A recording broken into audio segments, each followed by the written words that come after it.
Halo teman-teman semuanya, jumpa kembali di channel YouTube saya. Pada kesempatan video kali ini, saya akan memberitahukan kepada kalian semua tentang guna-guna perusak cinta dan malam pertama. Guna-guna itu sendiri ada dua macam, guna-guna gagap mulut dan guna-guna layu penik. Oke, langsung saja kita mulai. Kedua guna-guna ini sangatlah efektif, yaitu untuk merusak keindahan cinta dan malam pertama. Dengan guna-guna gagap mulut, mempelai pria tidak akan bisa mengucapkan ikrar pernikahan dan kejantanannya akan loyo karena guna-guna layu penik. Eksistensi ilmu-ilmu gaib sebaiknya jangan dianggap omong kosong belaka, seperti yang tumbuh di kalangan masyarakat Melayu Langkat, terutama yang tinggal di lingkungan perdesaan. Pasti mengenal apa yang disebut guna-guna gagap Melayu dan layu penik. Biasanya, kedua ilmu gaib ini dipergunakan oleh mereka yang tidak bertanggung jawab atau karena sakit hatinya untuk meracuni pasangan suami istri pengantin baru.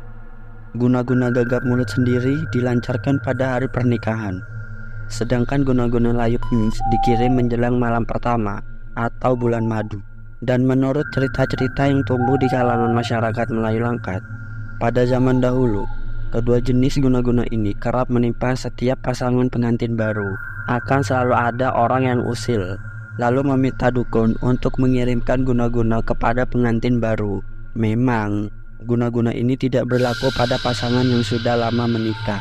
Media yang dipergunakan untuk mengirimkan guna-guna gagap mulut adalah dengan mengurung seekor kodok dalam tempurung kelapa. Dan ada juga yang menggunakan media berupa tikar bekas.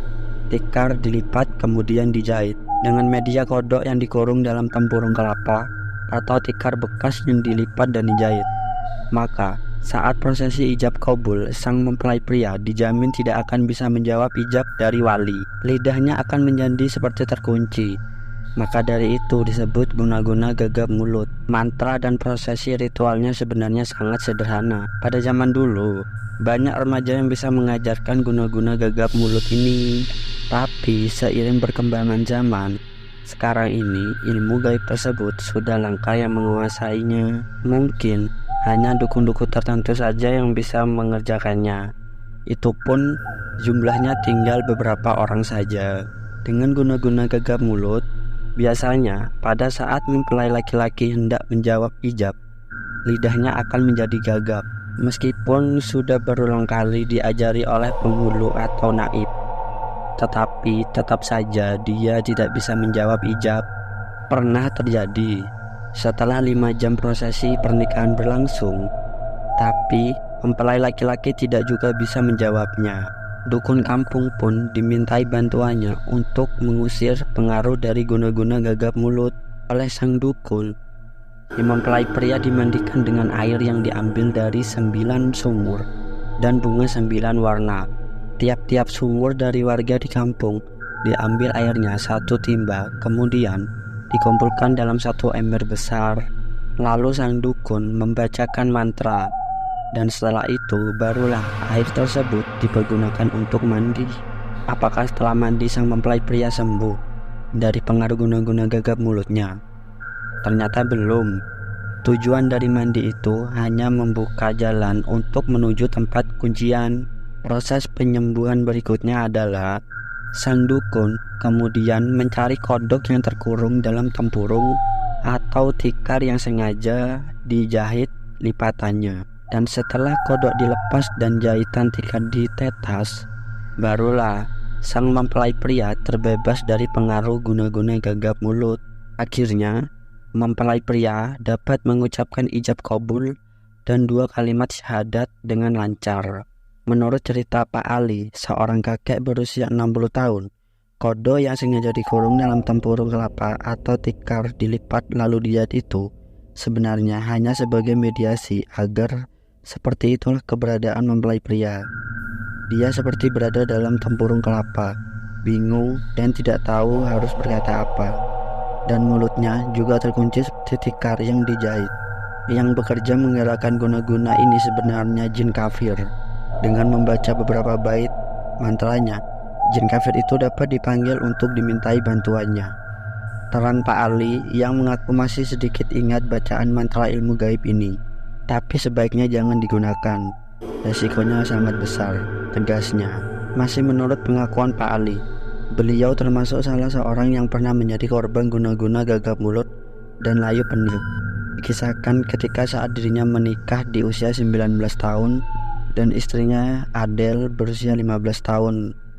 Memang banyak teman sebayanya yang iri hati padanya. Calon istrinya yang cantik jelita itu diam-diam ditaksir banyak pemuda di desanya. Ada yang terus terang mengutarakan rasa cintanya, dan ada pula juga yang hanya diam-diam. Di antara sekian pria yang menyatakan cintanya, hanya Ali yang dipilih Adele untuk menjadi pendamping hidupnya. Pilihan Adele membuat pria yang selama ini mencintainya menjadi sangat patah hati.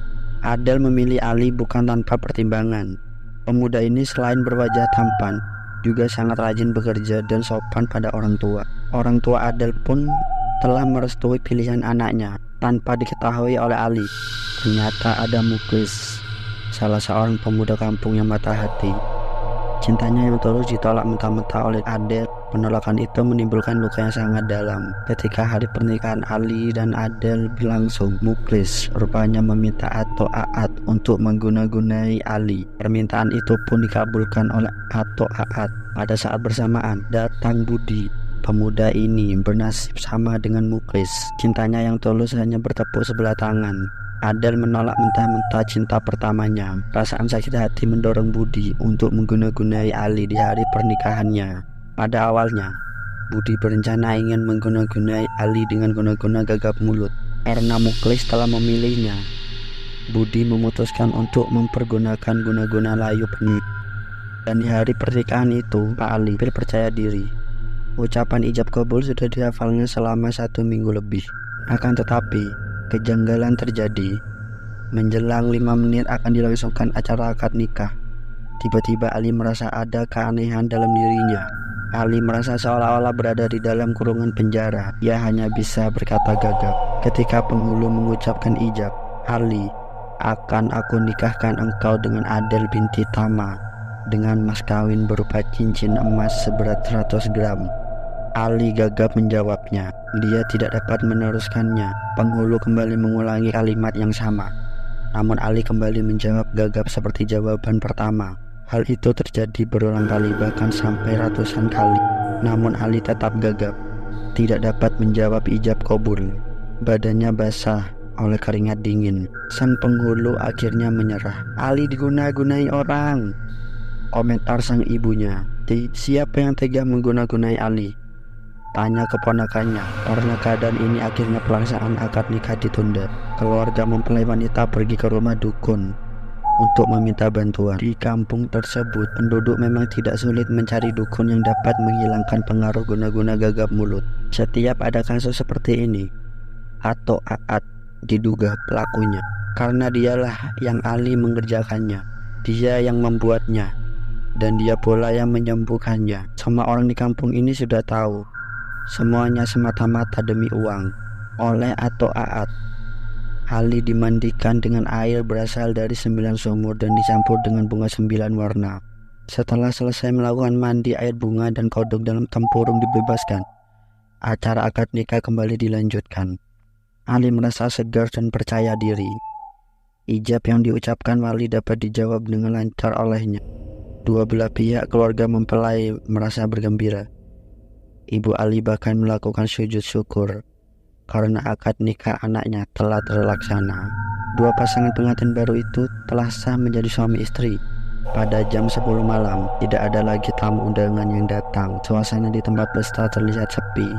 Hanya beberapa orang saja yang masih berjaga-jaga. Pasangan pengantin baru itu sudah berada di dalam kamar. Adele nampak malu-malu tapi mau. Jari jemarinya menyentuh bagian tubuh Adele yang sangat sensitif. "Jangan malam ini, Bang," rengeknya manja. "Kenapa?" tanya Ali. "Masih banyak orang." "Malu didengar mereka," jawab Adele memberikan alasan. Ali tidak memperdulikan permintaan istrinya. Nafasnya naik turun dan dia sudah siap untuk melakukan permainan yang sesungguhnya. Akan tetapi, begitu Ali hendak melakukan serangan pertamanya, dia merasakan seolah-olah berada di atas batang kayu yang licin, dan kemaluannya seperti daun layu. Berulang kali dia terpeleset dari atas tubuh istrinya. jatuh di sisi kanan atau di sisi kiri tubuh istrinya. Hal ini terus berulang kali hingga subuh. Pada malam itu, Ali gagal menjalankan kewajibannya sebagai seorang suami. Dia sangat merasa kecewa, dan Adel pun sebenarnya merasakan hal yang sama. "Abang, apa mungkin abang diguna-gunai orang?" kata Adel. "Kira-kira siapa yang tega melakukan hal seperti ini ya?" tanya Ali. "Abang coba tanya kepada Ato Aat saja," usul sang istri. Dia menyarankan agar besok pagi pergi ke rumah Ato Aat, karena hanyalah dia yang dapat menghilangkan pengaruh guna-guna yang dialami oleh Ali. Tapi Ali mengabaikan saran dari sang istri. Dia berharap malam kedua perkawinannya tidak lagi mengalami peristiwa seperti malam kemarin. Ternyata Ali masih juga mengalami peristiwa yang sama. Berulang kali kemaluannya harus tergelincir. Tidak berdaya saat menembus benteng pertahanan istrinya, Ali menjadi sangat frustasi. Guna-guna layu penis bisa berlangsung selama berminggu-minggu. Bahkan apabila tidak diobati, bisa berlangsung sampai setahun.